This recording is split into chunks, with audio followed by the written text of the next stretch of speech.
Good morning, everybody, and all of my fellow travelers on Spaceship Earth. It is I, and I am Guy, coming to you live from Applewood Station. You can, this way, Applewood Station, where it is a lovely 18 degrees already out there. Yikes. It's not going to get any better. Move this, and maybe I'll get cool parallax on that. That was kind of cool. As I move the door. Good morning, Brent. How are you this lovely morning? I don't have any music. We need music. What is our music for today?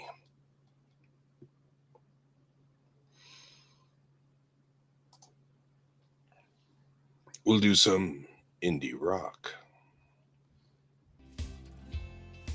Because there's nothing funnier than an indie rock chasing you after you've gotten the idol. Hand me the idol! Throw me the whip!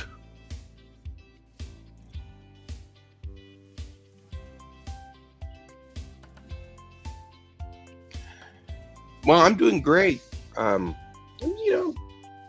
Not taking apart cell phones to shred, so there's that. I guess that's a plus.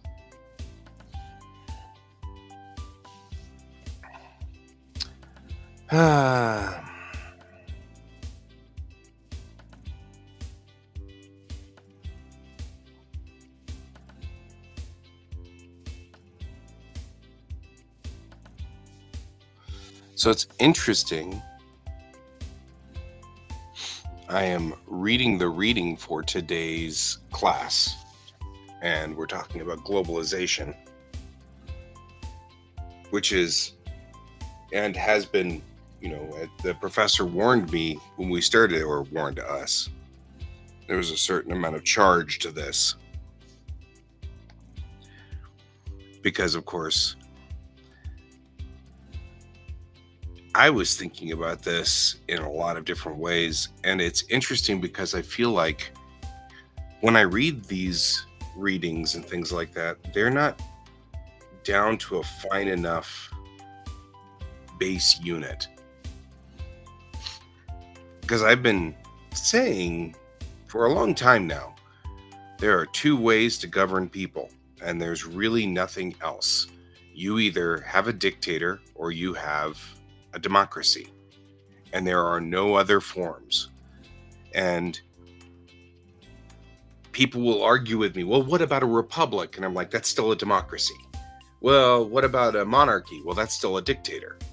Well, what about a monarchy with a republic? That's a democracy. You know what I mean? Like, no matter which way, either one person makes all the decisions or everybody votes. And we complicate it. We add things to all of them. We add levels or whatever, but in the end, you only have one or the other. And this is easier to illustrate in small groups. Like if you had, let's say, 10 people, right? With 10 people, you have to decide whether you're going to have hamburgers or pizza. There's one of two ways to do this. Either Bob decides you're going to have hamburgers or pizza, or everybody votes and the majority wins. It doesn't matter which way you divide it up. It doesn't matter if you have a representative come up and vote or whatever. In the end, there's only one of two ways of dealing with it. And the reason that I'm kind of onto this is that second version, that democracy, is the version of which you're enfranchised, right? And that's why it's important to protect, it's important to maintain, yada, yada, yada, yada, yada, all those things. But it's interesting because I'm reading about globalization here, and it's talking about the different kinds of mode of productions.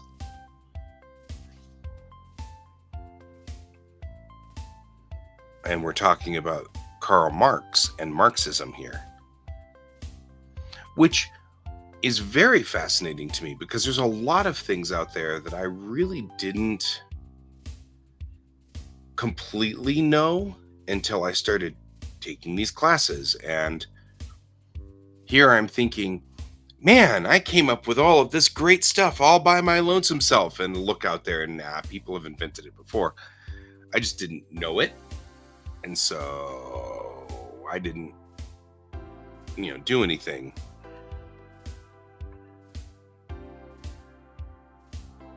I didn't know that was, that these people existed. And now I'm reading all about it and going, oh, somebody else has thought about it, which is fine. It's totally the way it should be.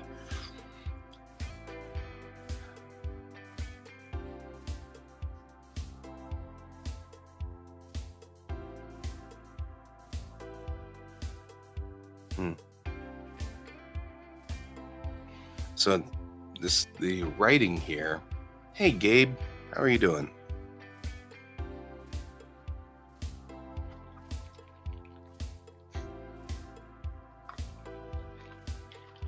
Welcome to the stream. We are apparently going to be talking about Eric Wolf and Karl Marx. Don't ask me.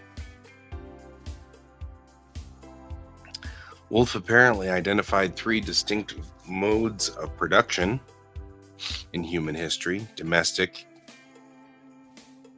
kin-ordered, tributary, and capitalist. Domestic or kin-ordered production organizes work on the basis of family relations. Does not necessarily involve formal social domination or the control of power over other people. However, power and authority may be exerted on those groups. In tributary, the primary producer pays tribute in the form of material goods or labor. That's interesting. And individuals control the production through political, religious, or military force.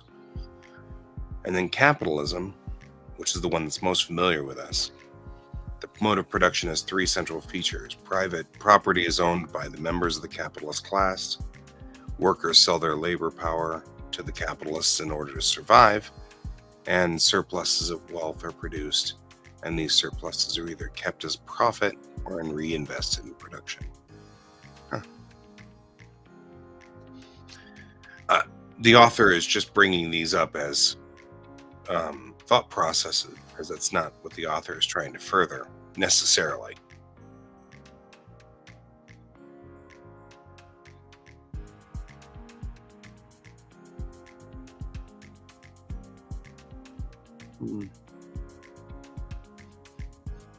So we're talking about a whole bunch of interesting things in this particular thing. If you guys are wondering, today's work is me working on my class that I've got this afternoon in cultural anthropology.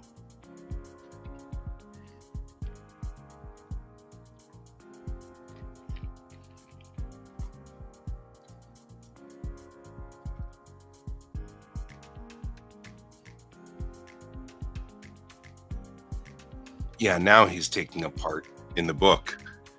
In my reading, he's taking a part sort of some of those thought processes. He's like, well, Wolf put forth these three class setups, but here are some cultures that decided to break that down and do it differently, which makes sense. Like I said, I had been theorizing that democracy may have shown up in India 3,500 years ago, maybe even 4,000 years ago.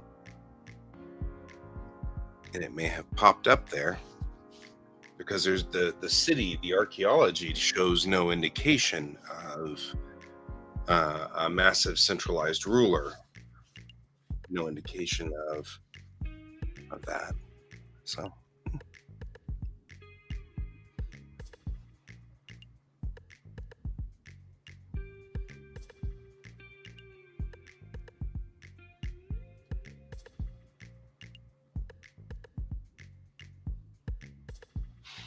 mhm. So how's everybody doing out there in the real world?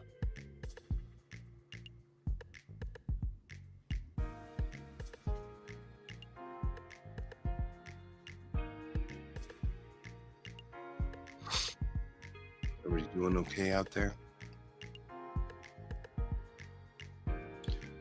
Looks like our plum blossoms are blossoming out on the trees, and the apple blossoms are blossoming, which is great.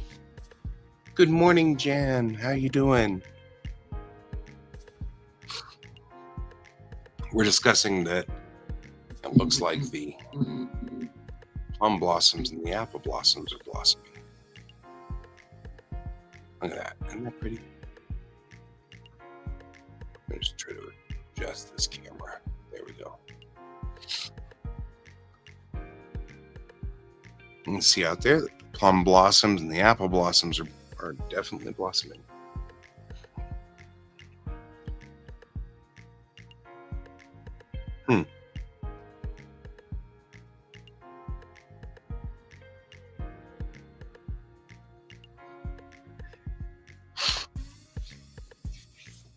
I feel like I've read this piece before.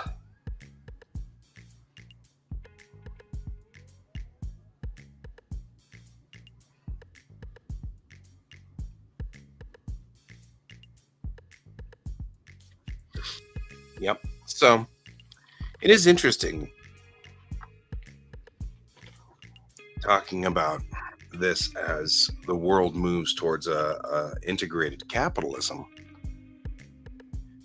He's talking about how to assess and analyze this particular state of culture. I find that interesting as well. Remember that anthropologists aren't here to make judgments on things, they're just here to watch and see. That's, they're not here to say that this is good or bad. They're just observing. So it's interesting. I just find that interesting.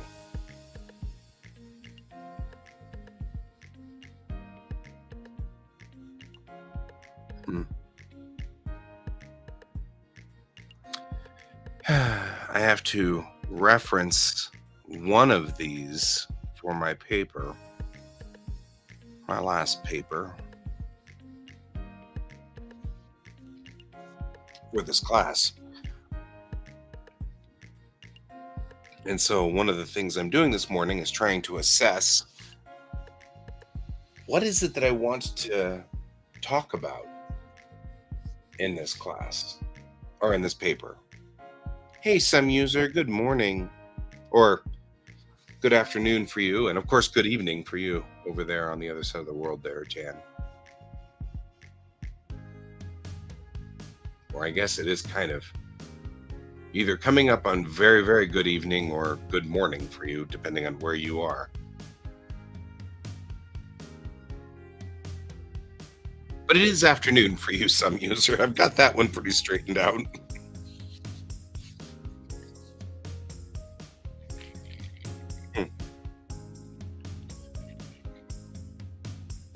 Yep. Although I guess technically speaking, it's kind of inching closer and closer towards good evening to you as well, some user, I guess, as we kind of move along. You know what's really interesting though?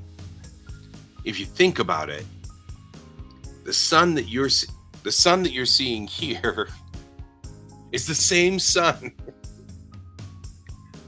I had that experience at one point in time because when I first lived in Japan, we were right at the cusp of sort of this newer, different internet that we use now. And we kind of take it for granted today, but it was 2006. And in 2006, this video calling thing was still relatively new. And so dad would call and I would call dad or whatever, and he'd be here in the States and I'd be over there in Japan. And we try to hit that point where it's real early morning for me and real late evening for him. And it was just weird to think about how the sun was striking both of our locations at the same time, you know. And in a way, it was like, I mean, obviously in your brain, you know that that's a case. You know that that has to be real. But it's still fascinating to see it happen, you know. And so, you know, you kind of think about that. It's the same thing with you, some user, is like, I mean, Jan's in the dark right now, but that's okay. On the other side of the world. But I find, if nothing else, one of the things I love the most about streaming, right? One of the things I love the most about streaming is that everybody is all here right now, but it's all different times around the world. That doesn't matter. It doesn't matter. We're all together right now, all over the world.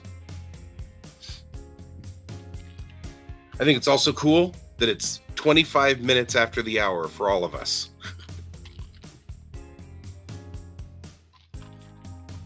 Regardless of what hour it is. And I think unless you're in Australia, and I think the Australian outback is the only one that's at a half hour. But I think most of us have been trying to get rid of, most of the countries have been trying to get rid of the half hour time zones because they just are so confusing. It's so difficult. It's easy for us to think, okay, add 5 hours or subtract 5 hours. But if you had to subtract 5 hours and 30 minutes, it becomes markedly more confusing and difficult. Of course you can. And you can also ask Jan and Brent, I guess. Because even Brent is on, it's 10:26 a.m., but it's still Brent. Brent is still at the 26 minutes.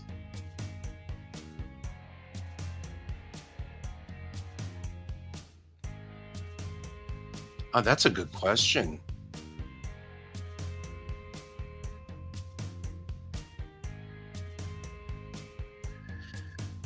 So,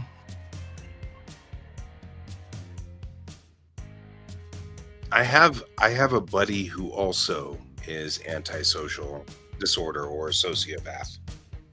Um, Generally speaking, his problem seems to be against structures. So, for example, um, he doesn't seem to. He has to. He has to mentally stop himself from doing things like, well, why should I follow the law? What good are they helping me with anyway? And how are they helping me? He's got his own personal moral code for how he deals with his friends. Um, But I mean, one of the things about him is he's blunt. He's absolutely blunt. But I don't think he's ever manipulated us. We've known him for a very, very long time. So I don't think he's ever manipulated us. But um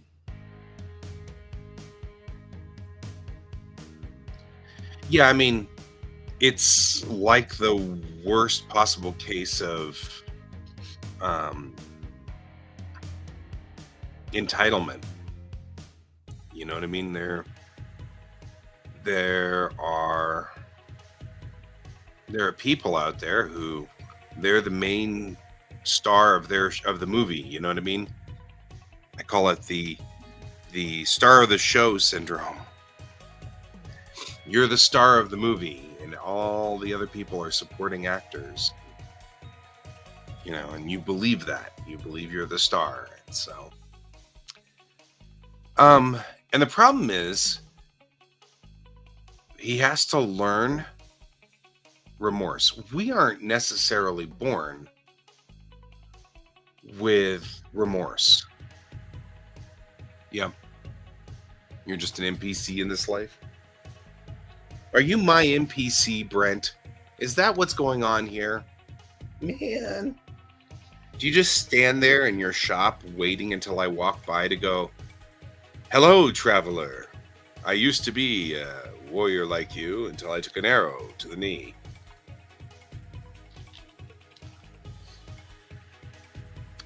Um, as far as your friend goes, though, some user, I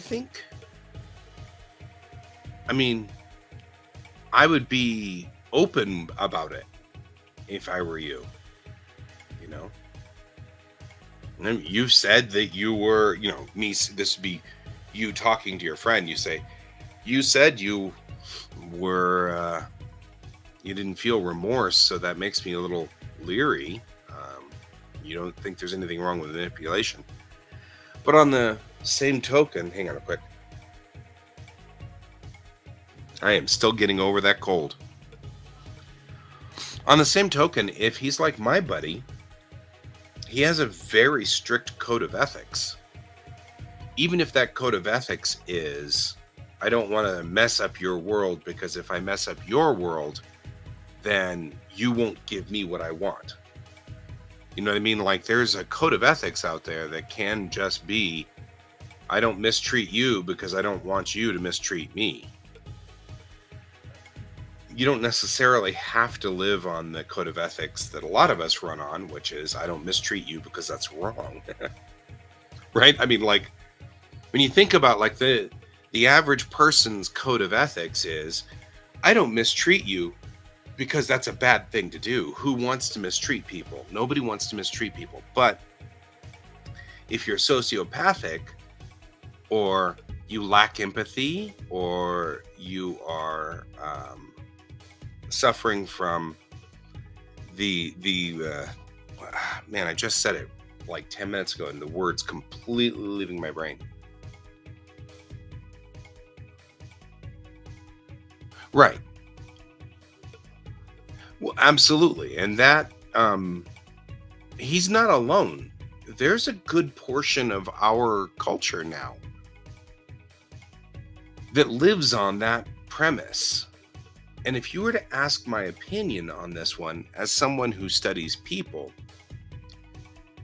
my belief is that somewhere along the line, when he was young or when he was growing up, he took a lesson where he saw something happen, and the lesson he learned was, it's everybody for themselves. It's a dog eat dog world. And if you don't look out for number one, if you don't look out for you, then you'll get messed up. You'll get screwed over. A lot of people take that lesson, and we kind of have to work past it in our lives, and some people never do. And it depends on how young he was when he learned that lesson. So, should you be worried about him? I don't know. I live with a lot of these people around me all the time. I mean, technically speaking, we've got a ton of them, and a lot of them are in our governments.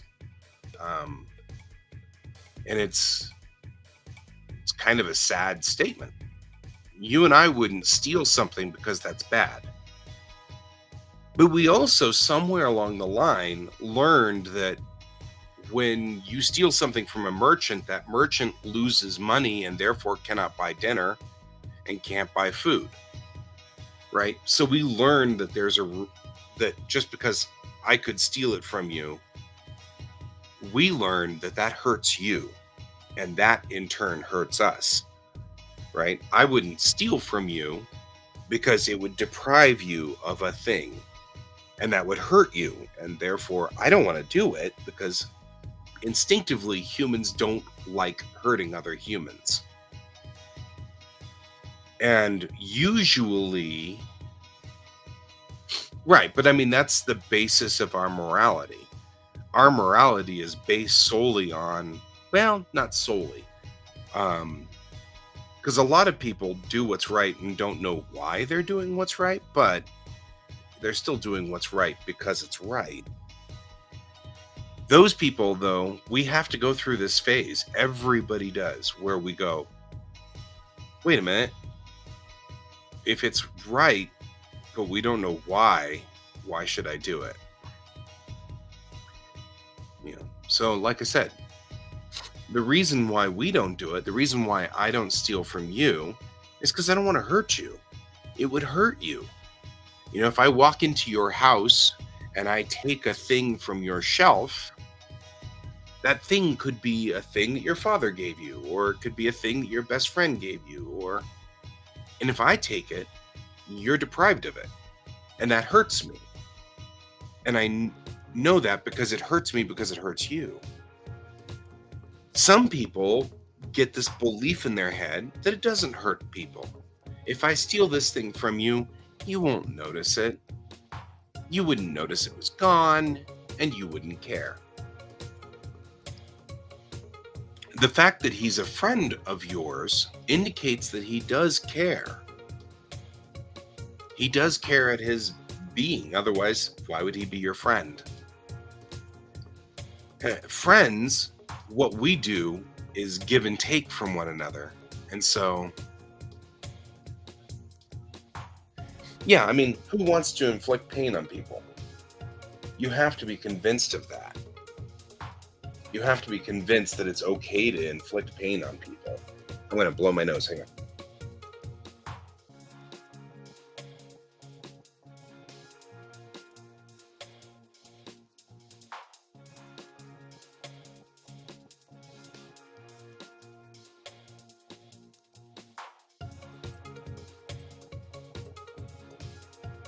My apologies. I am still getting over the fact that the trees are all blooming, and that makes my entire sinuses. Bleh.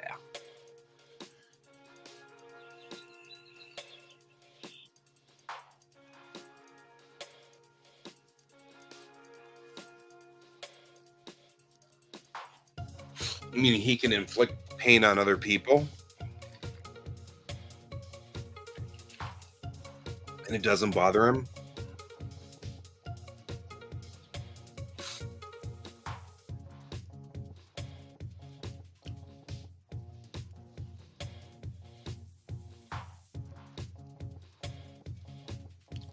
Well, like I said, empathy is taught. It's not instinctive per se. We get empathy by seeing how other people operate and internalizing that. Yeah. Well, sadism is a little different. I mean, because sadism means that you actually enjoy hurting other people, and that's a wires crossed moment. Parts of your brain have gotten connected wrong. And I don't mean that in a literal sense. I'm just saying that when we learn things as a child, We have to learn empathy. And that's a lesson that has to be taken from somewhere. We have to learn to empathize with people. We have to learn that it's that people are real. And that's probably part of the problem he's got, if I'm to guess, is that people aren't real to him. But he wants people to be real, otherwise he wouldn't be your friend. Right? Because we all need something from somebody. It is a dangerous combination. And it just means you've got to watch where your position is with him. You know what I mean? Like, where are you relative to him? Are you his buddy? Is he getting something from you? Because as long as he's getting something useful and you're willing to give it, then it's okay. You'll be fine. But if he thinks that you've stopped giving him the thing that he needs or whatever, that could be an issue. Although most people don't seem to be, even when they do have this disorder, they don't seem to hurt people. They just go away.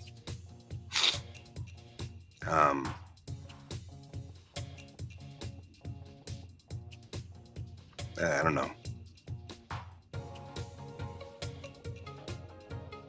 So, my advice, be very careful with him, I guess. Yeah. Yes.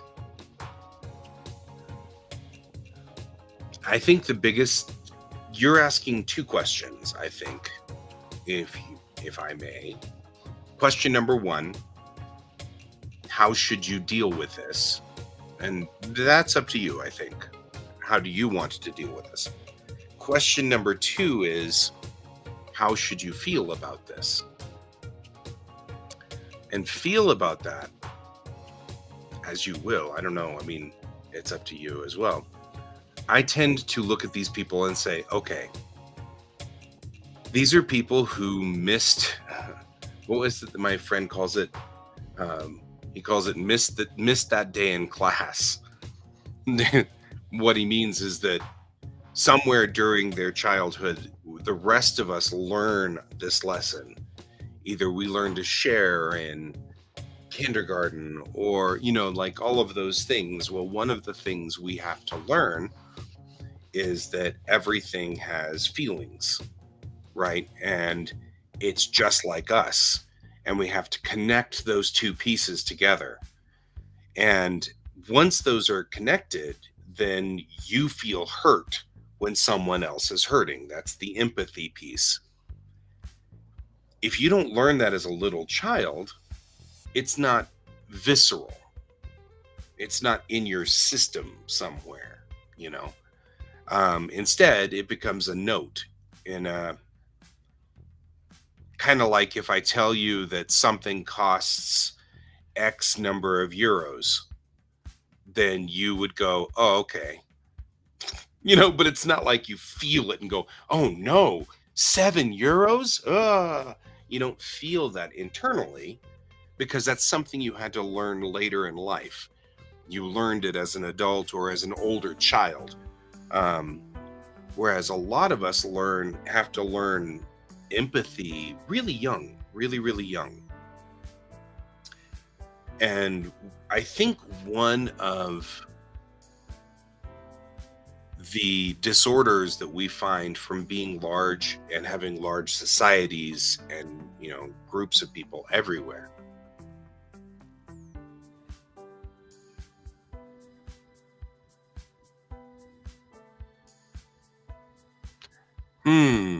That's kind of what I'm trying to say, though. In a way, it is an act. He's getting something from you. That's the whole point. Whatever it is. But on the flip side, in a way, we all do that. It's just that when you and I, let's say we're buddies, let's say we're friends, we give and take from one another and we don't talk about it, we don't discuss it. It's just a known thing. Like we know it in our whatever, in the back of our mind, we know that I give you friendship, you give me friendship. With him, it's more explicit. He's getting this specific thing from you. If you are willing to give that thing to him, then you're fine. There's no problem with it. But if he's asking for something you don't want to give or you're uncomfortable with giving, then yeah, maybe you need to move on. But we all need to give and take in our societies. That's the way it works.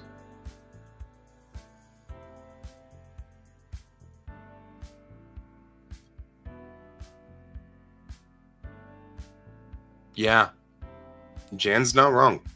That's a good point. Solid point. You know, if it changes your personality, yeah, you may want to move on. If it changes who you are.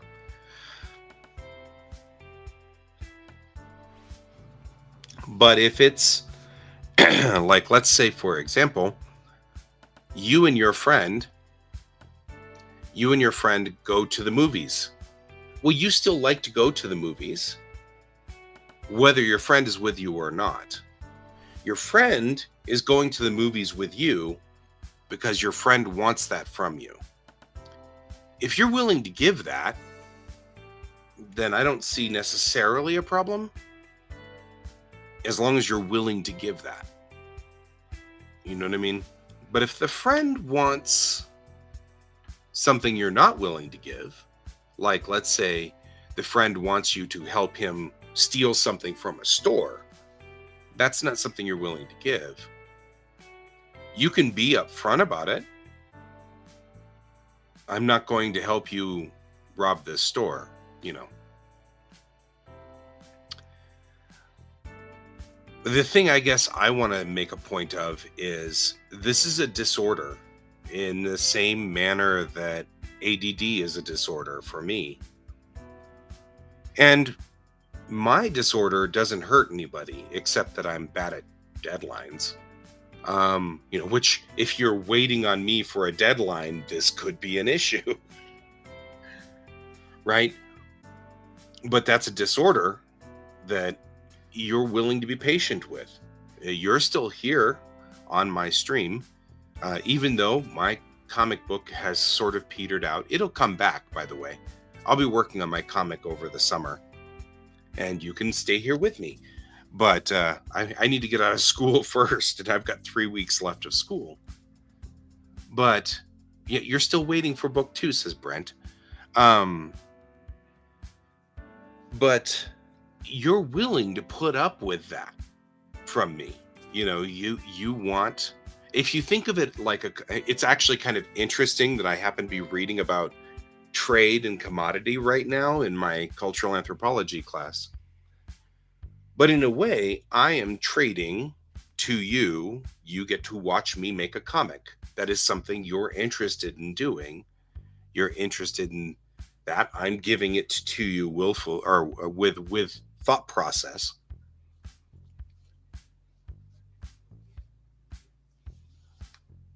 Yeah. So don't ever put yourself in a position where he can throw you under the bus. Trade what he wants from you openly and with eyes open, you know.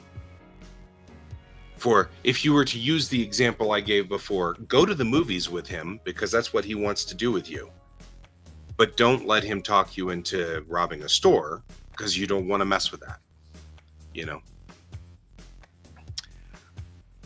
That's my thought. I think Jan's got a good point too. If it changes your personality, yeah. Well, yes. But that's kind of like I said, it's interesting. I happen to be reading about this in my class right now. You are definitely here, and I assume you are here too because we like to chat and talk. And I think it's fun to talk about how you are in Europe and Jan's in the other side of the planet, and we're all like talking together like one community. And in a way, I think part of the reason that we're all here is because there's a sense of community in this small little, it's a very small community of like 6 people, but it's our community, right? And in a way, that's a commodity. We sell that, so to speak. Um, you're giving me your company, and I'm giving you my company, and we are trading that. And that's what I was saying before. A lot of times that stuff is not spoken. We don't talk about it, but it's still there. You're keeping me company, and I'm keeping you company. And that's cool. There's nothing wrong with that. That's what everybody does. I think with your buddy, though, the moment you stop is the moment he will be done. It'll be over. So whatever is the commodity you two are trading back and forth, the moment you stop giving it to him, he will leave. So, and as long as you're okay with that, and as long as you see that, it's fine. It's kind of what I was trying to say before. If you're waiting on my comic book, e.g. like Brent is waiting on the next comic, he knows that I get overloaded and my timetables slip because I have a mental disorder that makes it difficult for me to stay concentrating on one subject or one topic. And Brent's okay with that. I mean, he's okay with that. I'm joking because Brent is funny. Because Brent feels like he wants to help by keeping me on task, and he does help by keeping me on task.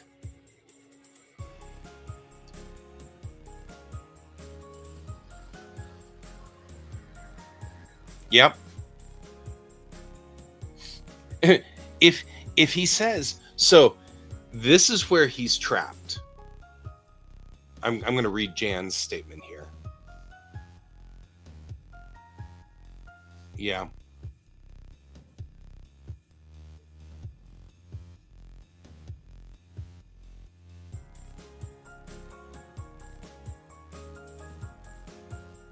Yeah, yeah. Yeah. I'm with you, man. That's what you got to do.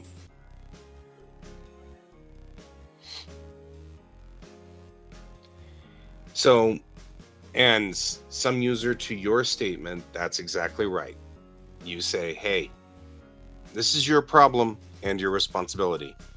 And if he says, it's not my problem, then you say, okay, you make a mistake and we're done. I mean, like, that's the way it goes.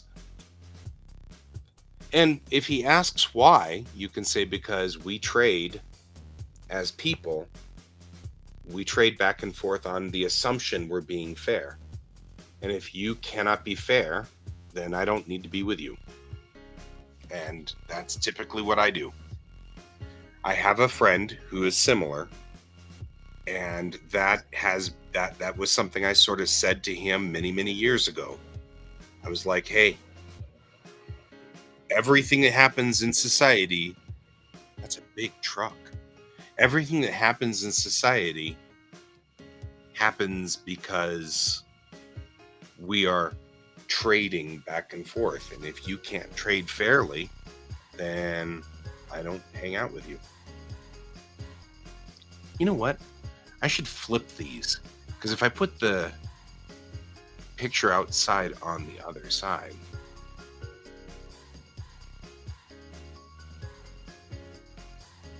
ooh, I like that. You're right, Jan. You are absolutely right. Or your friend is absolutely right as well. I don't mean to not apply that. I'm going to switch this to here. Because, see, this way, that is a good take. I like that take.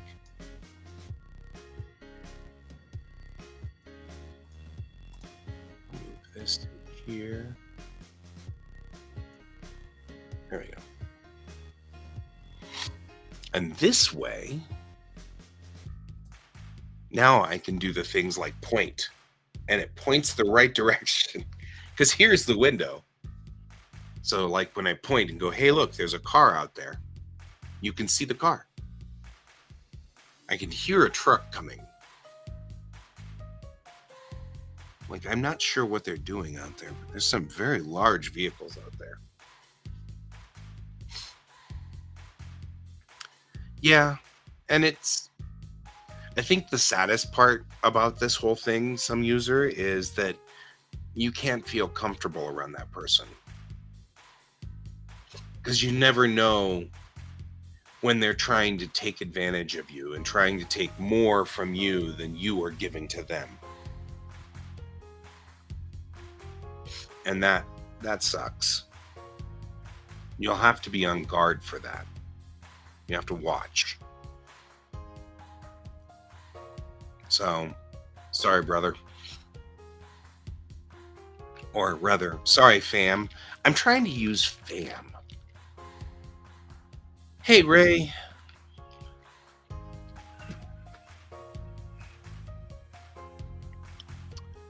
Oh, Ray, I just finished with archaeology. I just finished your entire area of the world. We were just talking about the pre-sub-homie.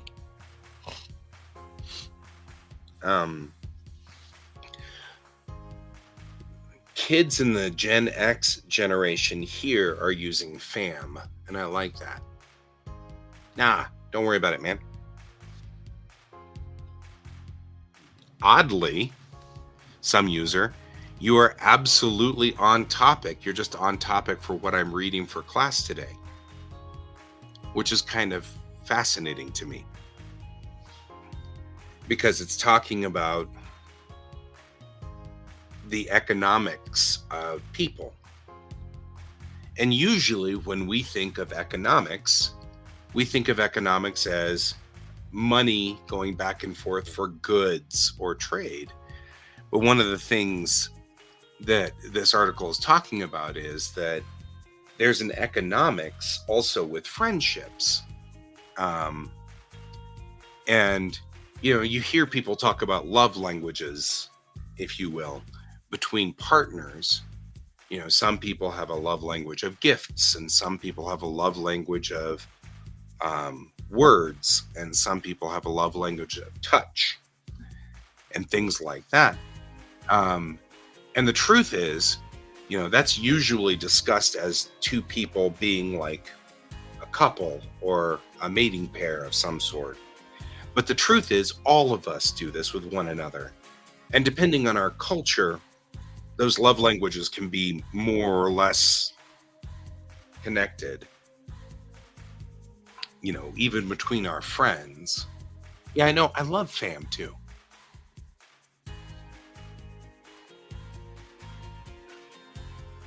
Gotcha.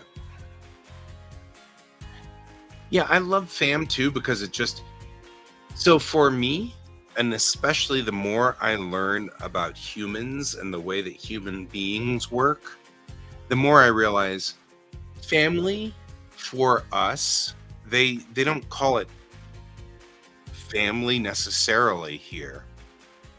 They have a specialized word that they call kinship.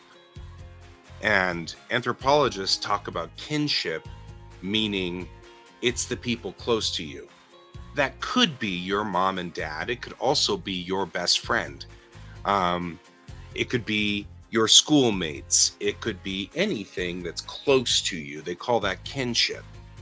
And it doesn't have to be necessarily blood related. And the more I think about this, the more I'm like, that's an interesting trait. It's all right. I was just using your name in vain, as usual. Um, so there was a discussion also about how funny it is that in most cultures, people who are close to you, you get insulting with for whatever reason. Um, so like Brent and I, okay, see you in a sec. Brent and I are actually relatively close. I mean, I would consider Brent to be a relatively close buddy, because we're both gamers. We've both been in sort of the same circles, even though I don't think Brent and I have actually sat down and played games together yet. But we will. It's only a matter of time. Brent just has to be back in town. But I consider Brent to be a buddy, so, I get to pick on him a little bit, and he gets to pick on me. And that's an interesting aspect of kinship. But it was funny, I was talking to a friend of mine in Japan who's Japanese, and we were talking about how it's the same in Japan. If you are close friends, you insult each other. And I think that's an interesting aspect. I know, I think we've met in person like 2 whole times. But Brent, you've been here for 5 years on this stream. You've been with me for 5 years on the stream, so... And you're on the Geek Tank stream, and, I don't think there's a problem. You're a buddy. But also, I mean, I kind of... Right, exactly. And you're in a different culture as well, some user, and I find that fascinating. Because that's a common thread. Right? It doesn't matter whether you're in Sweden or in... Right, exactly. Jan's saying the same thing.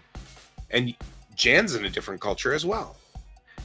So it's interesting that that has become kind of a common thread. It's a human thing to do to one another. And I find that interesting. Mostly because the more I learn about people, the more I realize that we are all the same. It doesn't matter what country you're from or what culture you're from. We might disagree on economics, we might disagree on politics, but in the end, we're all people. We're all the same people, That's a good question, my friend. That is a good question. But I also think that some people have a decorum. Like, I think that you guys are all pretty good friends. I like all of you guys a lot. I like hanging out with you guys. When Ray and I are here, we have discussions that involve sometimes political edges and things like that. Some user and I have discussions about people. Jan and I have discussions about culture. Things like that. We have these discussions that make us friends. We're buddies. But there's a decorum. I won't insult you guys yet. And not because I don't feel like you guys are close or anything like that. That's sort of a decorum in this thread. And even if I do insult Brent, it's not going to be real insults. Right. And that was the same thing with my mom. My mom was not one of those people. My dad and I picked on each other a little bit in jest, but my mom didn't. She took everything very seriously, and you didn't pick on her. My mom would not take it well. And it was the same thing. So that's another interesting statement, But also, like, when I insult people, I make sure that it is very clearly in jest, I'm being funny. I'm very clear about that, very specific. Like, even with my best bud, we'll taunt each other, but it's always like we use the same exact joke every time so that we can clearly say it, like, you're ugly, but at least you can sleep. I only came by because I knew you were doing that, and I figured you needed an example. Right. I needed an example. And now I'm leaving. You know how you're leaving. My best friend, by the way, lives with me as a roommate. And so he just showed up in the door because he heard me talking about this, just so I could say, you're ugly, but at least you can sleep. That's one of our ongoing running jokes that has been going on in all of our friendship for like 30 years. Shut up. I'm hungry. Right. There you go. And you're ugly too, but at least you can eat. There we go. That's the traditional. He comes in and goes, I'm hungry, and I go, yes, and you're ugly too, but at least you can eat. You know. Or I'm tired, and you're ugly too, but at least you can sleep, you know. Yeah?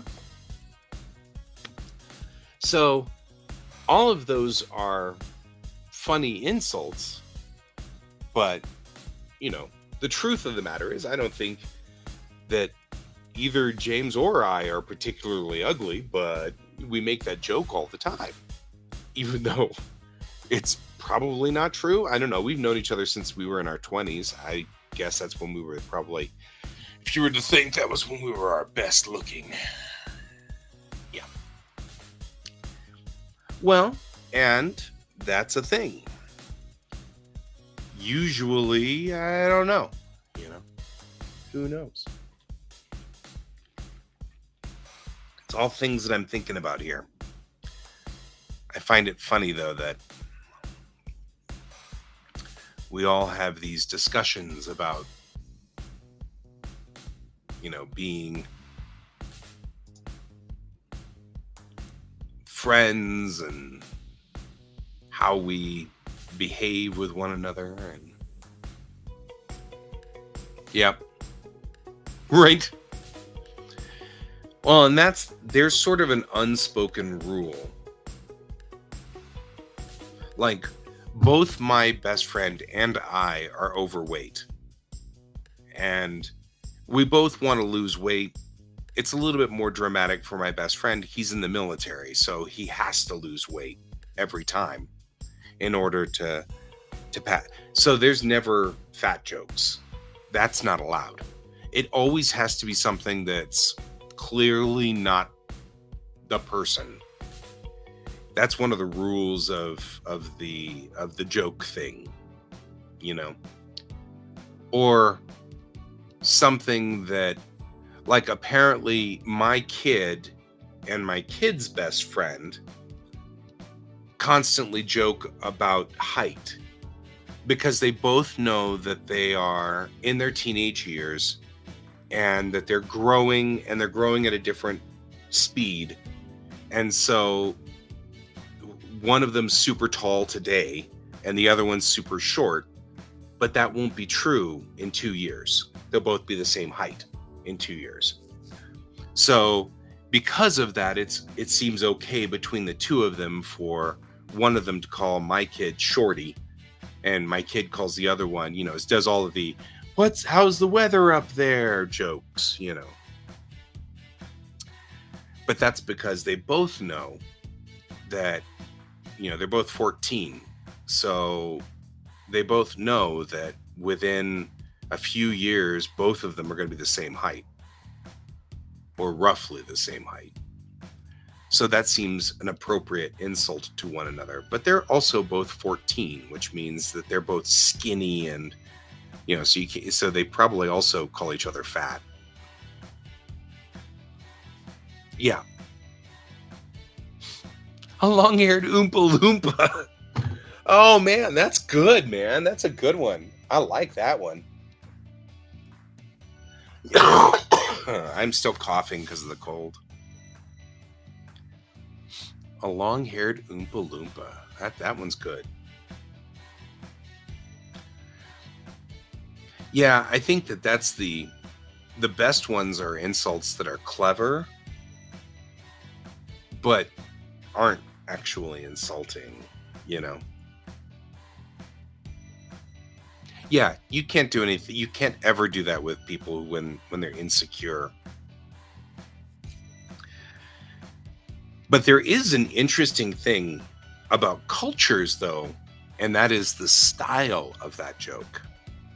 Um, the Japanese are very blunt in their culture, and so they don't understand sarcasm. And Americans, as a culture, are super sarcastic. And so that causes a clash between me and my Japanese friends because they don't understand it, right? Because, that somebody, like, they will say something like, I'm feeling a little overweight, and I will say, "Oh yeah, you're really fat." And what I really mean is, you are ridiculously thin. You shouldn't be worried about weight at all. But American culture, we're sarcastic, so often we say the opposite in that sort of flat tone to indicate, really? Because they'll sit there and say, I need to lose weight. And they weigh in at like 70 kilos, 65 kilos. And you're like, really? Really? Tops 60 kilos. Tall, skinny, and they're,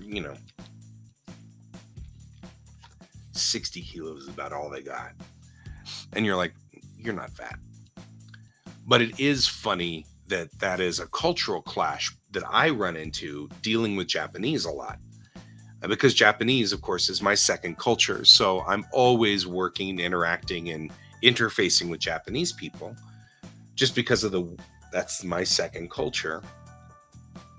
And it's fascinating that. Right.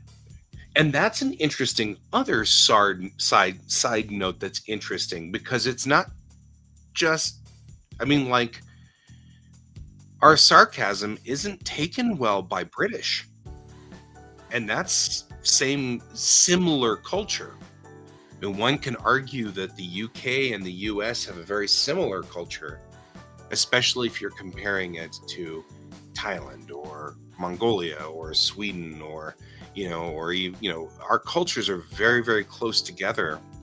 But that's the same thing. The British don't take well to the American sarcasm either. They think that's kind of a little abrupt. But Australians love it. And the Aussies will play games with us all the time. Oh, hey, look, Pepper's here. Why didn't I hear the beepy thing? So, of course you're here. No, I'm just kidding. We were just talking about here because I'm ugly.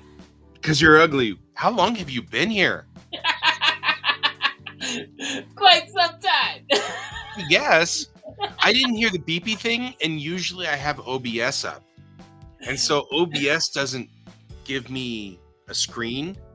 So all I've got is I've got the text thing running, because did you know that you can actually like have it assigned through OBS so that all of the things that they're writing in the duck pond I can read in OBS. Oh, nice. Nice. But it does not tell me when someone else is here. So I have to wait for the beep-doop noise, which I didn't hear this time. I can hear the music though. It's a spicy pepper. Yes. By the way, I like the beard. I just want you to know, I like that beard. It's a good beard. You're growing. Oh, thank you. Thank you. I started noticing that I have now white whiskers coming in on my mustache area. Yep. So with that, and the fact that my husband yesterday was like, hey, the white's spreading, you may not be seeing it anymore. Yeah. Because at a certain point, it's going to turn into looking like I am Santa Claus. Well, we can sit here and have this discussion, but... Yes, but the rest of my top of my hair has finally started, like, I'm starting to notice more and more grays. So it's like, the moment that this all turns gray and this is gray, I am definitely going to basically be like one of those people that ends up turning into Santa Claus. It's just like every single male in my mom's family kind of has this. Yep, happen yep, to yep, them. yep. Ain't nothing wrong with that. Yeah, I have a better beard than my father. My father's like it's all patchy, Oh yeah, yeah, yeah, and mine's not. It's yeah. yeah. But getting to the point of humor differences, Americans don't quite understand the use of the C word Yeah. in Britain. I mean, I Speaking do of speaking of understand. Aussies, yeah. Yeah, I understand what it really truly means. It's like using the B word here. Right? Ray's like, what's wrong with Santa Claus? I don't blame you, right? There's nothing wrong with Santa Claus. The problem is I'm still in my early 40s, and I don't feel like I want to be Santa Claus just quite yet. Yeah. Okay. So I'll wait I- until I'm in my early 50s for that. Then I'll grow out. I'm in my early 50s. Yeah. But I guess on the same token, for me, I started going gray in my 20s. And so I'm actually kind of just acclimated to it. Yeah. I, And I was just one of those people. And I keep saying, at least I have all my hair. I mean, you know, yeah, some user, it's I kinda will. nice. I will admit, my grandfather on my mom's side, he didn't start going bald until he was like in his late 70s. And then my dad's dad did not go bald, but my dad's dad and my dad's brother both went bald, a lot sooner. So I'm hoping that one of my brothers got the bald gene, and And not you. yeah. I mean, I have a lot of other messed up genetics, but Yeah. I want to address, though, some user, you had talked about the good for you thing. It's interesting because we can, if we use good for you in sarcastic way, that's also considered rude. Like if I were to look at that picture that Pepper's putting and go, well, good for you, like that with that flat tone, it'd be like, Pepper would be like, what? Wait, hey. really, because I would be like, bless your heart, thank Right. you. Because that definitely is another thing. Bless your heart, which can be used as an insult, but only Yeah. if you know what's going on. Yeah. Yes. I do Male like pattern that. baldness does come from the mother's side. My great grandfather, my grandmother, my father's mom's dad did not go bald. However, that did not stop my uncle getting the male pattern baldness gene. Right. There's another thing that is very weird in my family. We start losing leg hairs as we grow older. So I'm about half of my hairs on my legs are gone. That's weird. Yeah, it's very weird. Yeah, I think that's a fascinating thing. I think also some user, you had mentioned that, and I was talking about the movie. What was it? Oh, come on. I think it's called Spirited. And it's with Will Ferrell and Ryan Reynolds. And it's another take on the Charles Dickens story, Christmas Carol, or whatever that story is called. Christmas Carol? Yeah. It's another take on that one where the three ghosts, ghost, Christmas, future, and past, and all that stuff. It doesn't matter whether it's positive or negative. In Swedish, you say good for you, and it doesn't matter what it is, it's bad. Because, I mean, like, honestly, here you can say it genuinely. Pepper says, oh, hey, I got 20 candy bars yesterday, and I could say, well, good for you, and that literally is genuine, and it's, but he could also say, you know, I won the prize that you wanted to get. And I'd be like, well, good for you. Because like, whatever that prize was, I wanted it, Yeah, So there is a way of saying it, and both tones can mean something completely different. well, it's kind of like when someone has to be explained, bless your heart, Mm-hmm. and someone's like, well, I'm from Virginia, and everyone there actually means bless your heart. And I'm like, that means that you've never picked up on the subtlety of why someone's saying it. Yep. Because bless your heart is, yeah, it is very much like good for you. Because like I could be like, oh, bless your heart, you're doing such a good thing, and like that actually means bless your heart, you're doing such a good thing, and it's in an even tone, and you actually mean it, right? But you could sit there and like you could be telling me this like wonderful story that seems like so profound and everything, and I'm just like, bless your heart. That takes on a whole nother meaning. Completely different levels. And then there's also the and like when I would go to North Carolina in America. Right. Yeah, I mean, normal. bald is that like I'm not scared of going bald. Like I'm growing my hair out right now. I'm really like if I go bald, I go bald. The only problem with me going bald is I literally look like a cross between Elmer Fudd and Fester Adams. Okay, like if I shaved my face and shaved my head, it does not look exactly correct. Like it just doesn't look normal for me. So like that's all. I'm just. I mean, if I had a beard, that's fine. I mean, if I went completely white hair in my beard, that's fine too. Because, like, I mean, quite honestly, these large patches of white used to be red, like red hair.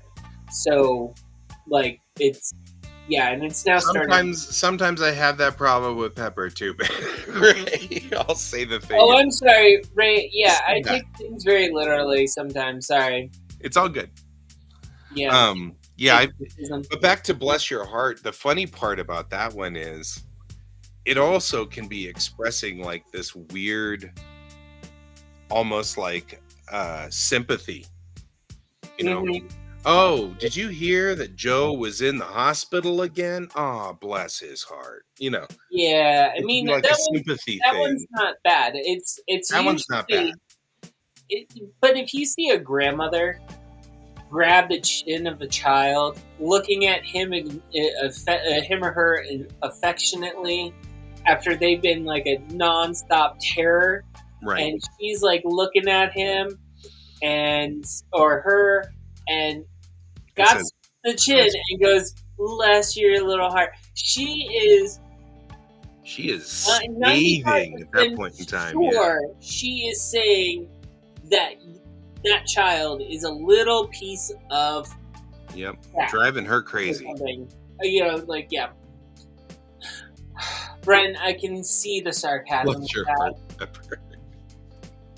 I can see the sarcasm of that. But the thing is like I've met some people who like they genuinely think that when someone says "bless your heart," it definitely means that. And I've moved, and since I moved to Colorado, I've had people say "bless your heart" in like retail settings, and I was like, "No, you're not getting it." And yeah, sorry about like if this is a tirade. It's something in America, and I've had to. Me and one other person when we were in when I was in college, because I went to the International College in Miami, and we had to explain certain phrases to some of the Europeans there because they literally thought they were being complimented, and it wasn't a compliment. Well, that is also a different problem. I was talking about the fact that sarcasm typically is misread, which is funny.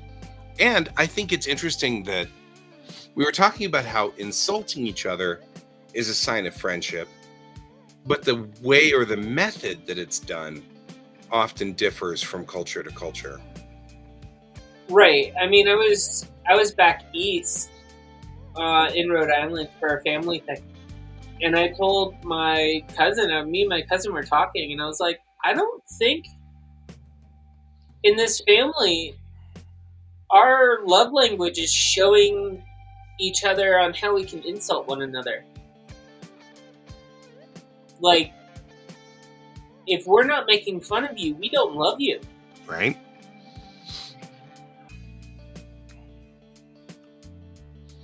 And that is interesting. So some user, so in my family, we got, I did have to actually explain, to my northern family, we had to explain Bless Your Heart. Right. And Bless Your Heart was the only one that I really had to actually do this with. But for some weird reason, like in my family, I have this knee-jerk reaction when when I was much younger. I don't do it now, but when I was younger, because of the way my family's set up, if someone went, like, and I was talking to some of my friends, and I was like, oh, do you pay them well? And, yeah, my family can be kind of mean, I found out. But it's supposed to be, like, a joke. Because, you have to pay for friends. Yep. But, those are usually the ones that you want to avoid continuing at a certain point in your life. And they're based off of really bad, mean-spirited dad jokes. Mean-spirited dad jokes. Well, I mean, the two people that said it to me the most was my grandfather and my father. Yeah. And it was not my father's dad. It was my mother's father that said it to me. My dad picked it up from him. Yep. So,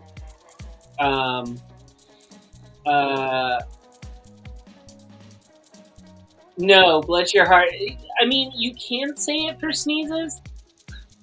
You can say it for a lot of myriad of things. It's all about the inflection of the tone, right? Except really, I don't think we ever use Bless Your Heart for sneezing. Yeah. I've never heard that. I know for some people they say it. I've only heard it in Tennessee, really, for sneezing. And again, it was limited and specific to that person.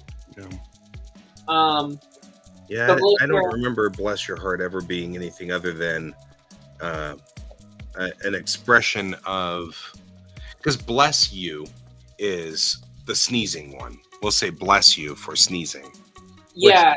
I don't usually say because I'm not religiously aligned, and I feel like that's a religiously aligned statement, so I try not to say it because I feel like that should be for religious people. Yeah. So that's their thing, and I'm okay with that. Instead, I tend to say Godzilla because it's non-denominational. Yeah. Yeah. Yeah. But tone goes for all words. Like, yeah. For the most part, a lot. Okay, I just want to point one thing out between Darwin, bless you.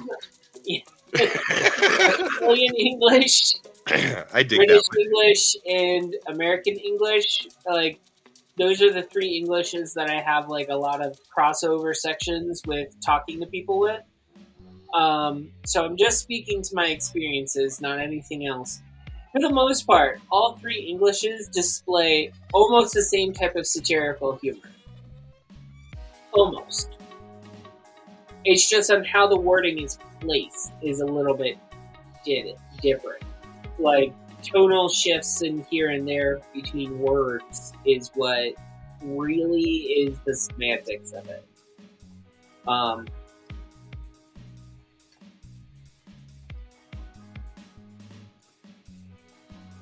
Yeah, I can see that some user. I mean, in America, some people who are non-denominational or identify as atheists will accept Gesundheit, but that is the German word for bless you. Right.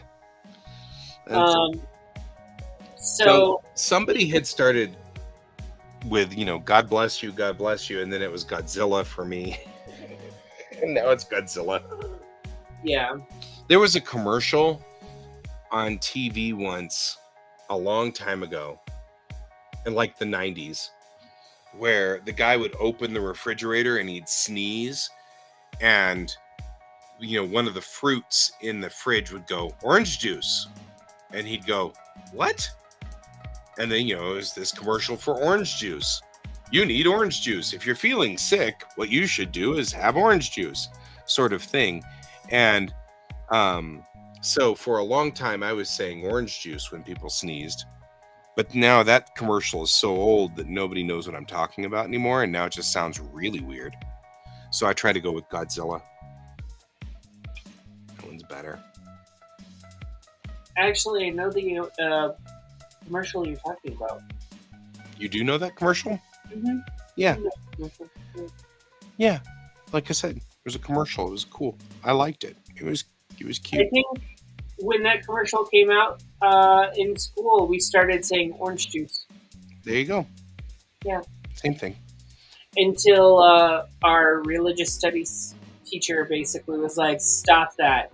You're supposed to say God bless you. Right. And then went into the whole, because when you sneeze or cough, your heart stops for a second. Which it doesn't. Yeah. But that's okay. I know. I wonder where that ends up being, that is a myth, and I'm wondering where that myth came from. That one's an interesting myth. I guess somebody must have been listening to somebody's chest when they sneezed, but it's hard to tell because you sneeze and you jerk backwards. So if they're like here, you'd be like, achoo, and you'd pull away. Look, So- I'm also going to point out this same religious teacher that I was telling you about also told us that there was a gold-plated top to the pyramids in Egypt that was actually pilfered by people over time. So, Oh, yeah. I mean, semantics, again, like perspectives of things, folklore, things passed down through religious heritage type stuff. Sometimes it's never true. Yeah.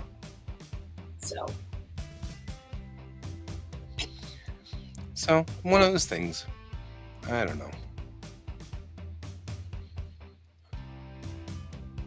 Right? Oh, yeah. That makes some sense. I've often wondered why. I mean, because like people sneeze 4 or 5 times, you just sit here in English going Gesundheit, Gesundheit, Gesundheit, Gesundheit, Gesundheit. It's like, or God bless you, or you know what I mean? It's like, it seems like I don't know. So I do the same thing. I go Godzilla, Mothra, Gamera. I just keep going through them. If I'm feeling very, very sarcastic and someone's sneezing multiple times in a row, I'm just doing this.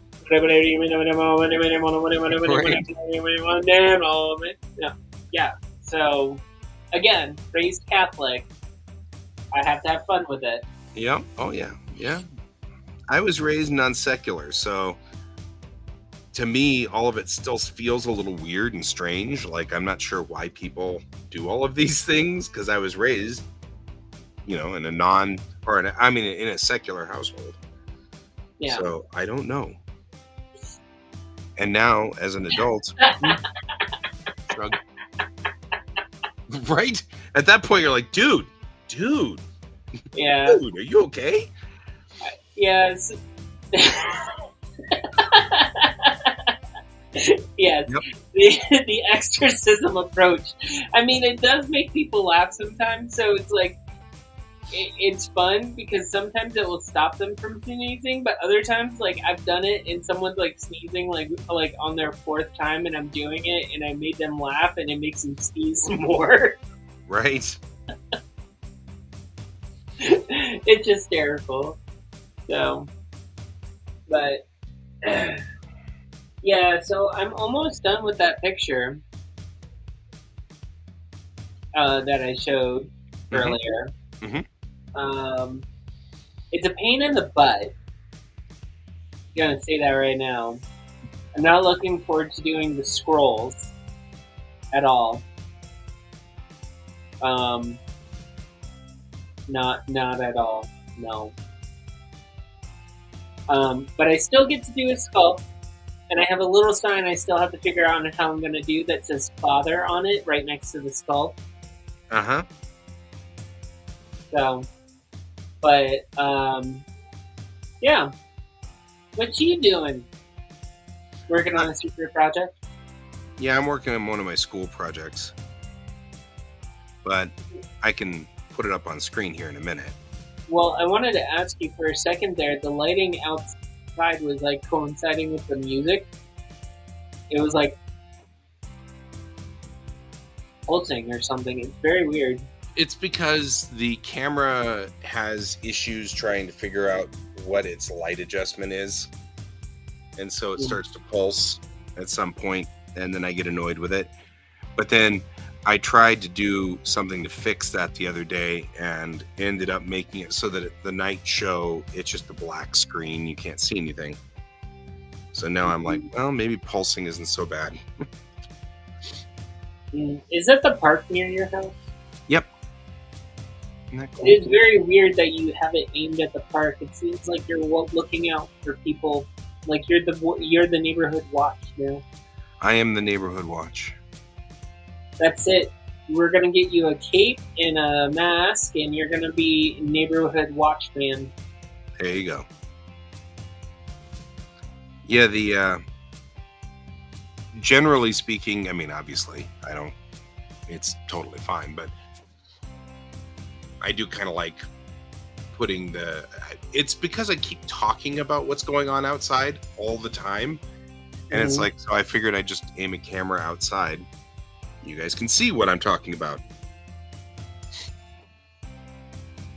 Yeah. So. Oh, so what I was actually going to tell you, like, before I came on the show, I watched this morning. I watched this, I don't know if you stumbled across the YouTube channel or not. It's, he calls himself the Tokyo Llama. The Tokyo Llamas, huh? Yeah. So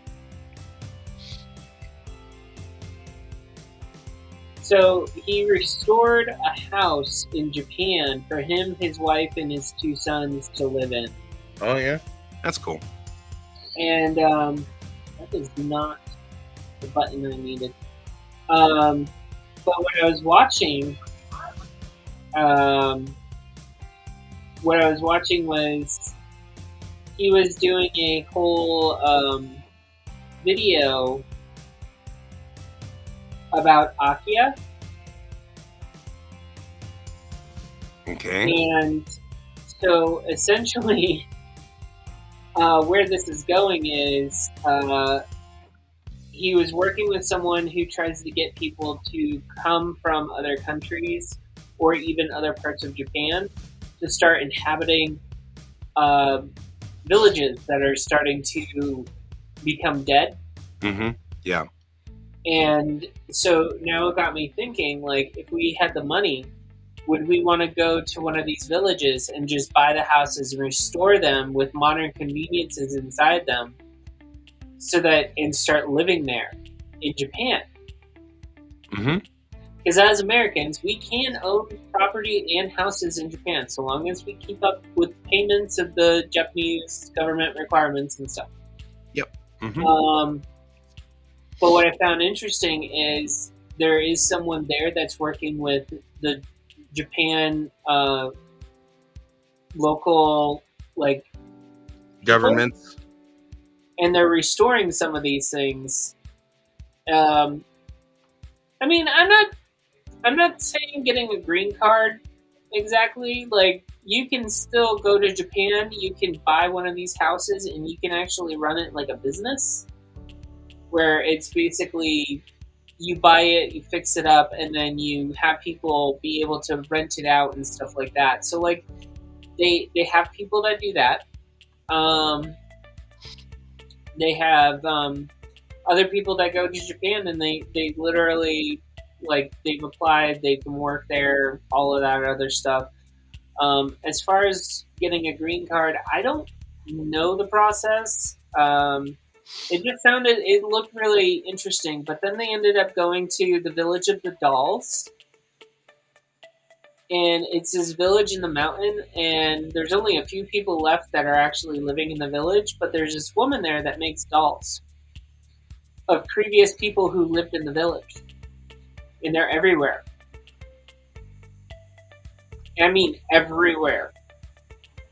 Like, they went into the old elementary school, and in the gymnasium, they had a grouping of these dolls just scattered about. Yeah, that's not creepy. Yeah, I was just like, nope. And I'm just like picturing, like, why hasn't Hayao Miyazaki come up with a film where someone visits one of these types of villages, and at night the villages, like, the people who are left there say, please don't go out at night if you don't want to. It's just stuff happens and it's weird. And this little girl basically, in the film, doesn't listen, goes out at night and watches the dolls come alive. Like, that's what I'm thinking. Why hasn't Miyazaki done this yet? Because that's too creepy for Miyazaki. Fine, Junji Ito should do it. Yeah, I was gonna say that's Junji Ito's zone. It's definitely way too weird for Miyazaki. Oh, come now. It would be fun to watch Miyazaki go that direction. I mean, maybe, but still, yeah. Yeah. But I was just thinking, like, what else? Like, where else can you see that happening? Like, it's a pretty village, though. Very nice. Just filled with dolls. Just filled with dolls everywhere. Yep. Yeah. So. Yeah, that's not super creepy. So yeah. I don't know what this link is for. Oh. I think that's probably... Yeah.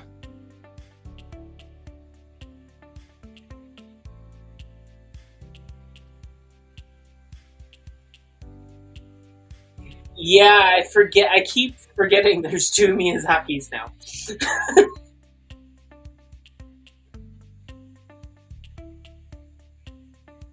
Oh, yeah. Yeah, yeah, you're right, Ray. Yeah, I wouldn't. I think that. I mean, I don't mean to knock Albin here, but in the clear there, I don't think I'd click on that link, folks. I mean, without anything else on there.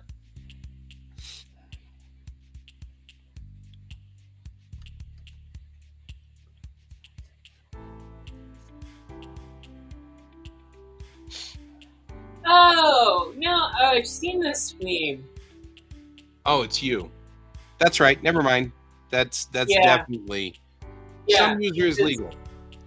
Yeah, so, no, it's he's out on Discord. That's right. I forgot about that. Sorry, some user. Because Hayao Miyazaki, he's a rather depressing person in person, but his artwork is so poppy and colorful. And Junji Ito is like the sweetest person in the world, and his artwork is horrifying. Yeah. And it's above it says, "Artist, is this accurate?" And I just have to say, yes, it's pretty much accurate. Like, the more bubbly the artist and the more personable they are, they go dark. Yep. They go dark really fast, really quickly. They have their moments of levity, though. I love Junji Ito when he did Pokemon. definitely a thing. Yeah, I mean, I understand what you're saying, right? And from that perspective, yes. But also at the same time, I still find some of the stuff that he does in some. Yeah, so some user he did a limited edition area um, of Pokemon. Uh,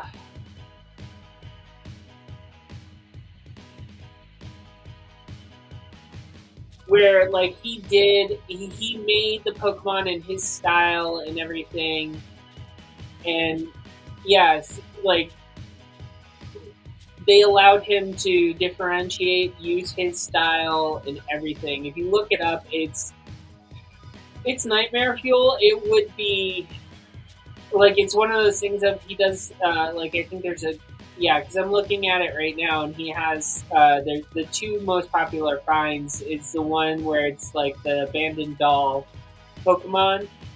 I forget the name. But then there's also a Gengar one, and his tongue is completely out, wrapped around a human being. So That's important. yeah, but yeah, he did several things, several images, and I think that's that. And then like it was a limited thing, and that's it. But it was still like it's still one of the best things that I've seen. Kitaro Lives Alone anime? Yes, I have seen Katara Lives Alone. I have not. It is. I don't like. I had Bill watch it with me, and parts of it were really funny, really cute. But then, like, we got to certain bits of it, and yeah, guy, that is a cute illustration. Space cats. Oh, yeah, it's my cat building a rocket. Thank you. I do recommend watching Kintaro Lives Alone. But be prepared to cry at times if you're an easy crier. Be prepared for trauma dumps. Stuff like that. I'll stop talking. Thank you, Jan. So, You don't have to stop talking. I'm just drawing. no, it's fine. And everyone doesn't want to talk about Kintaro. I have no idea what that was. It's way too early. I guess.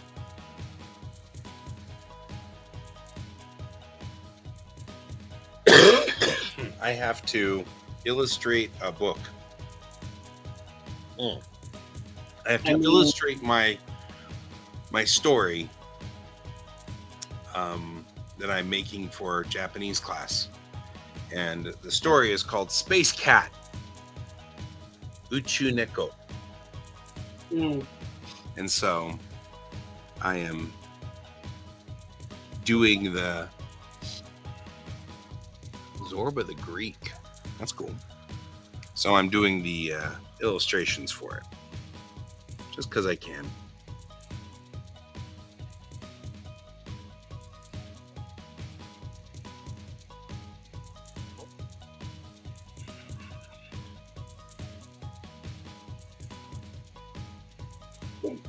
Catnick. I don't know what his name is. It's occurred to me I never really thought of it. I don't know. I mean, he must have a name of some sort.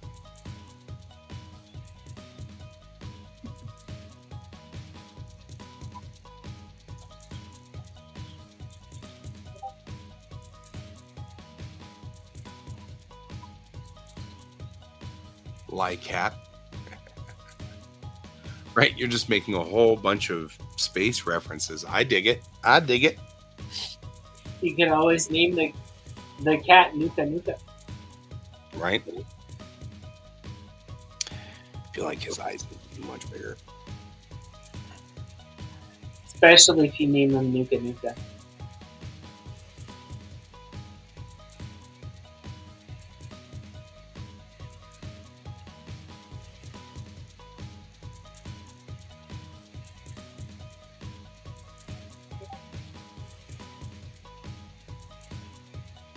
Here we go. To match the other drawing I've done of this cat, he's got a huge head. It makes him look more like a kitten. I'm gonna have to go through and clean this up, but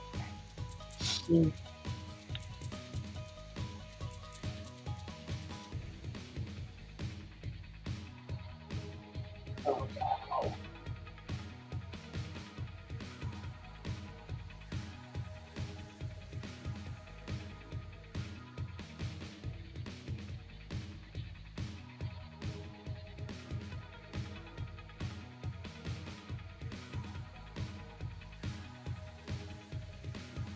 I just got the dates of all of mine and Bill's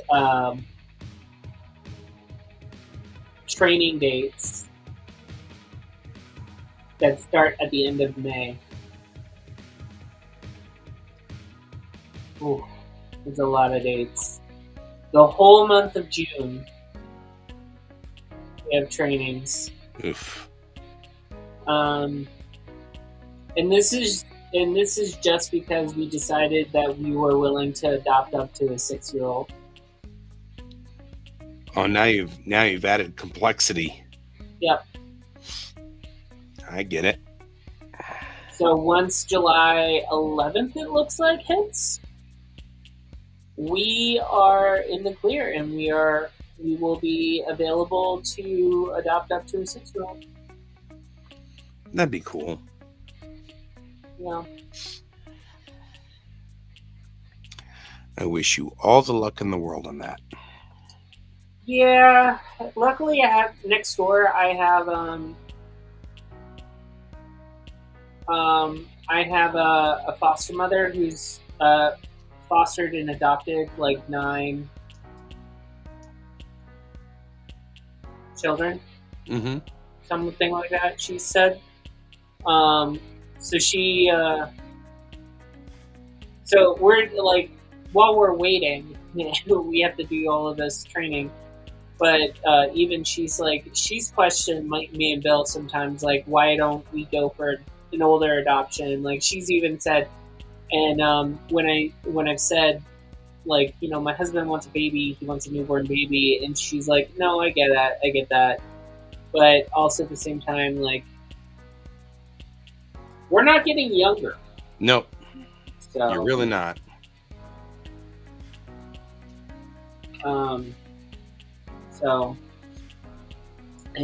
Unfortunately, no news yet on if we've been chosen or anything like that. So let's hope that it happens soon. Right. I'm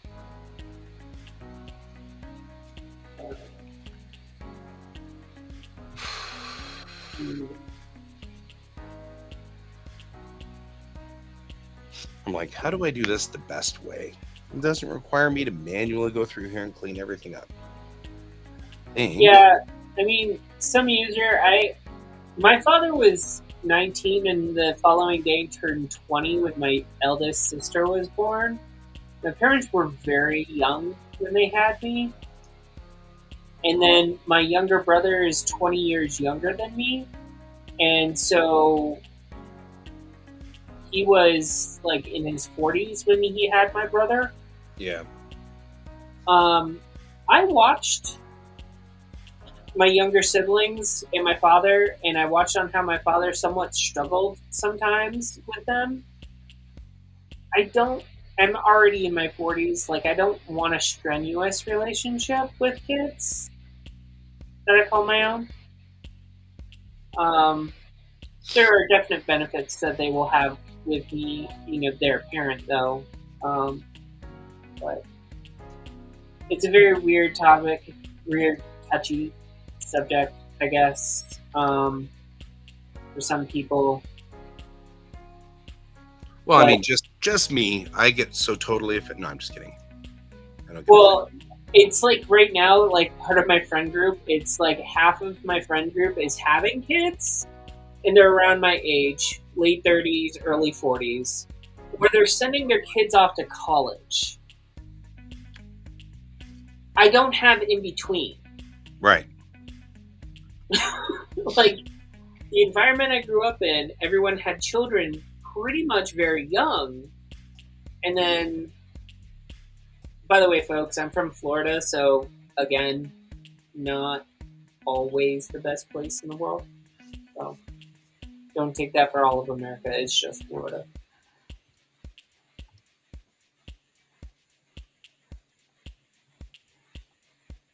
Sorry.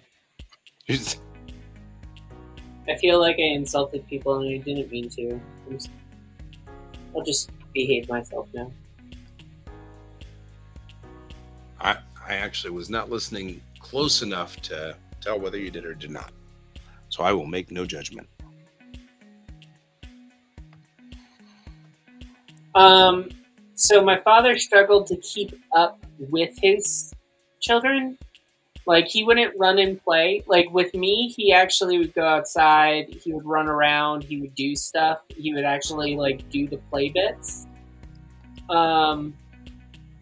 And that was when I was really young. But when my younger siblings were born, he didn't go outside and play with them. He would stay inside. He didn't, like, he would play with them, but not in the same way as he did with me and my older siblings, and from that period.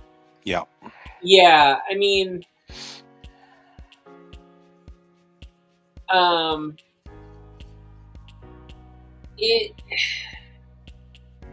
should I say?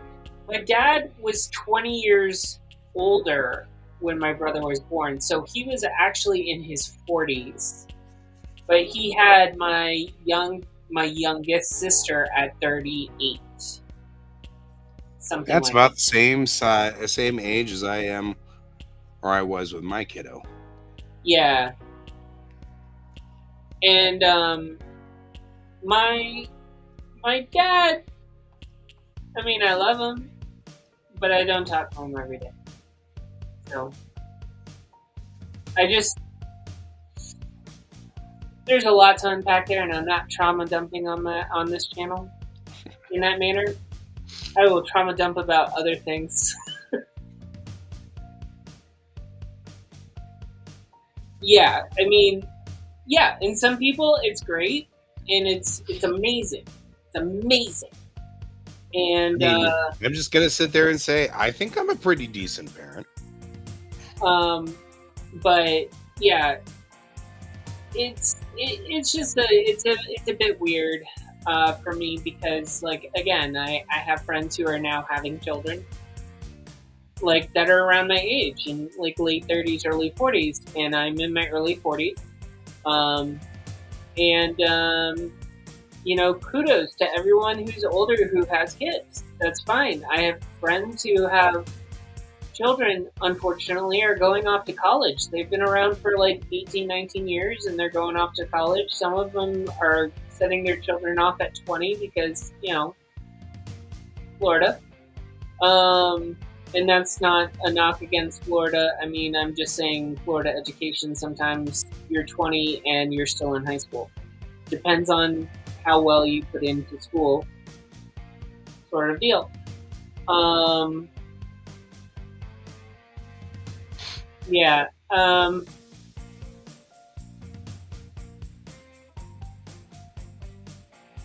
Yeah, so, I mean, I understand what Ray is saying, too, because that is exactly what I grew up with. So, my father was actually a better leader on, somewhat, with my younger siblings, in a lot of other ways, just not the playing ways, like how you dote on children and stuff. Oh, yeah, no, I am definitely a funny uncle. They call me Uncle Pepe. I think for a little bit, one of them called me Tito Pepito. So you would think that they're more responsible, but not all people get the responsibility things gene kicking in.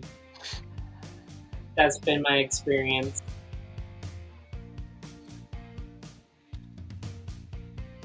So, if anyone's ever...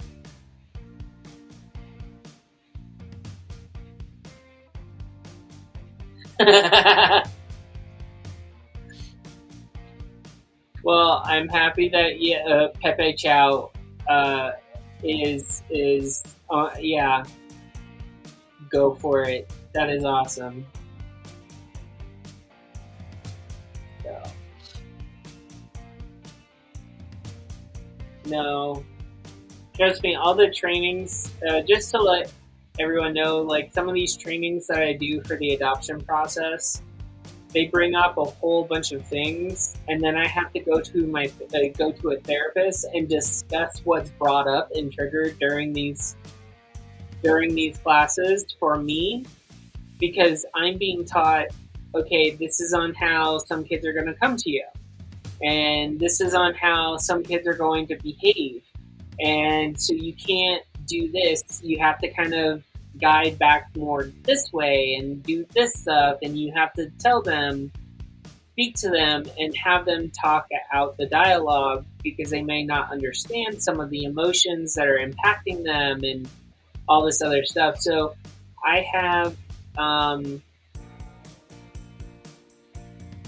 so like a lot of this stuff that I'm learning and going out about, it's useful in more than just the adoption ways in preparing for children for me. It's been useful for if I decide to write something, I now have better understanding of some human natures that I can actually write a little bit better with emotions and how certain actions impact other people, especially if you're writing to children. Stuff like that. Okay, I'll be quiet now. All of a sudden got self-conscious. You all of a sudden got self-conscious. Yes, I did, because you're not talking and you're just drawing, and you're making me feel like I'm not doing much, and I feel like I'm also complaining. I don't know what I don't know. I'm just drawing, man.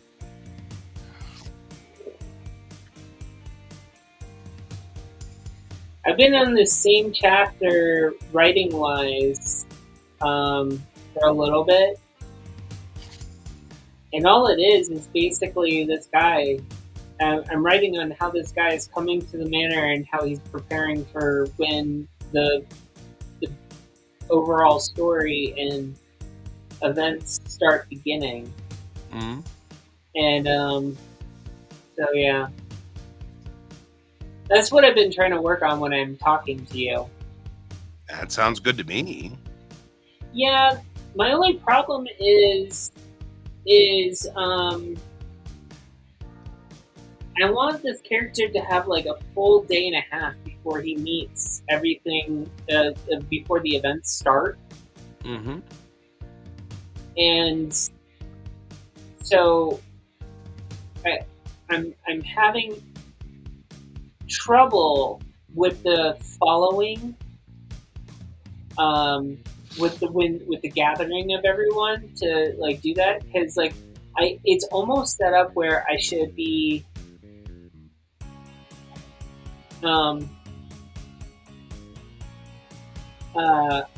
it's almost set up like I should have everyone coming be like a clue style setup, where it's like everyone's using fake names and all that other stuff. But also at the same time, like, I don't want to write it like Clue. But it seems like it's a perfect setup for that. Okay. Well, Clue isn't like... That's not a trademarked concept. No, it's not. I mean, Agatha Christie uses it a lot. But also, Like, I don't want it, like, the people coming aren't like Knives Out, where the original Knives Out movie, it's all people that have that were family, or Glass Onion, where everyone knew one another from college. Like, I'm not writing something like that. Like, I'm trying to write it in a weird, like, I don't know what I'm trying to write. I'm really not. I'm just letting whatever kind of happens happen. Well, I got to give you guys warning because we got only a few more minutes. I can be on here because I have to go to class. Oh, okay. Well, do you want to end it right now? It's 11:03. Nope, not yet. Because I want to finish putting in the shading on this. Okay. I mean, this has to be done, so it won't make any difference if we do it now.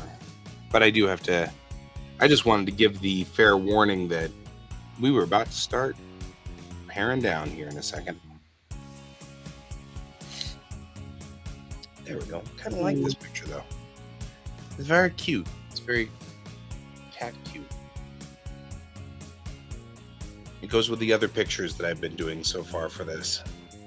But then I realized he was like, in your project, you need to have 10 pictures. And I'm like, oh, crap, I have 2. So I'm like, well, I guess I'll be doing that one for a while now. What is the point of this project? So we have to. It is designed to be an exploration of another culture. That's fine. I don't really need to. So taking another language in college is part of your, world studies credits, typically speaking. It's not true for me. I've already been to Japan. I've already lived there. I don't need to dive into their culture necessarily, but it is a requirement for the class. So we have to do a few of these like projects where we, delve into the culture of some sort. And so the requirement here is to make a children's book and write it in Japanese. So I decided to write a children's book called Space Cat. And they said, well, when you do it, make sure you put 10 pictures in there. And I was like, okay, because originally I was just going to illustrate it with like a couple of 3 pictures, picture here, picture there, would be fine. But then it was 10 pictures, and I'm like, well, that's a lot. So you were told that you're writing a children's book. Yeah, I was writing a children's book, and I think that what they meant was, go out onto the web and find 10 pictures that sort of illustrate the point. And so I didn't notice that when I started this whole thing. I just went on ahead and said, oh, I'll make a children's book and I'll put like 5 pictures in there and it'll be great. Then they said 10, and I was like, what? Wait. How adherent are we on this? I would like to point out that normal children's picture books are about 20 pictures. Yeah, I know. But this isn't supposed to be it's not supposed to be a full-fledged picture. I mean, we're in basic Japanese, so I can't imagine that we're supposed to be, writing a full-fledged. Anyway, it doesn't really matter. Gotcha. The long and the short of it really boils down to, I set myself up for this, and now I can't get other artwork because it won't look like my artwork, and it'll be jarring and it won't match, and that'll drive me crazy. So now I'm like, well, how long will it take me to just rattle out 10 pictures? It shouldn't be that long. So here we are. Thus, here we are. So that's all right. I'm having fun doing it, and it's not horrible. And as I've been telling my kid, it'll go towards my hopefully getting an A in this class. But the class was not designed to have artists in it. That wasn't the plan. So I can't imagine that this is this isn't a requirement that every kid in this class has to draw 10 pictures.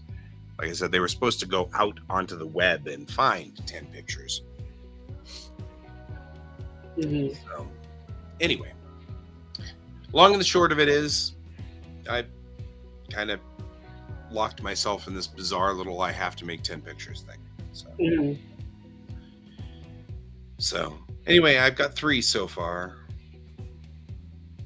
But really, honestly, I found out I needed 10 last night. So because they've been doling out, they've been trying to get us to do this one step at a time. So they're not trying to get us to. So they've been concentrating most of the semester has been concentrating naturally on the writing of this, not the drawing of it. So, like I said, I don't think they expected us to draw it. So I didn't think I was going to draw it either, but then I was like, I can draw this. I'm like, I don't think I like this. You know what I should do though is instead of, maybe I should just draw like the head and top torso of the cat every so often. It's still considered a picture, but it wouldn't take as much time, and it could just show his expression or. Mm-hmm. I don't need to do the full rocket ship and the cat, and it could just be the rocket taking off with a little plume of smoke behind him. Mm-hmm. It doesn't have to be this full picture. Now that I think about that, I'm like, that actually maybe will save me a ton of time. Just these little sub pictures. They don't have to be elaborate. Mm. So that would be fine. Actually, now that I think about that, that's actually probably the correct answer. And then all I have to do is just draw little one-off pictures. Or, it's a little space thing. One of the pictures could be space with a couple of stars and a planet. That's a picture that's added in there. Actually, not a bad idea. 10 pictures would be, because the only other problem I have is it's not like it's a horribly long. Sorry, I heard something coming It's not from a another. horribly long story, so there's only so much I could get away with. It's like at some point it gets to the point where it's one sentence, one picture, one sentence, one picture, one sentence, one picture, which does kind of make it look a little bit more, I don't know. Anyway, okay. Regardless, I got to get in the shower so I can go to school. I will talk to all of you people later. I won't be on tomorrow morning because, of course, I've got class. But I will be on tonight for Geek Tank, and I'll be on at 10 o'clock local time tonight for an hour. And I guess I will be continuing to work on cats and space. So that will be the thing, and then I will be back Wednesday morning for our normal show, hopefully. Unless something shows up. We'll see. Mm-hmm. Either way, I hope you guys all have a wonderful day. Thanks for joining me, Pepper. Thanks for joining me, Some User, and Jan, and Ray, and Brent, and I don't think, that was the other Some User. And Some Other User, because that was his Discord title. All right. And I hope you guys all have a wonderful day. And as always, remember to keep your eyes on the stars. Goodbye.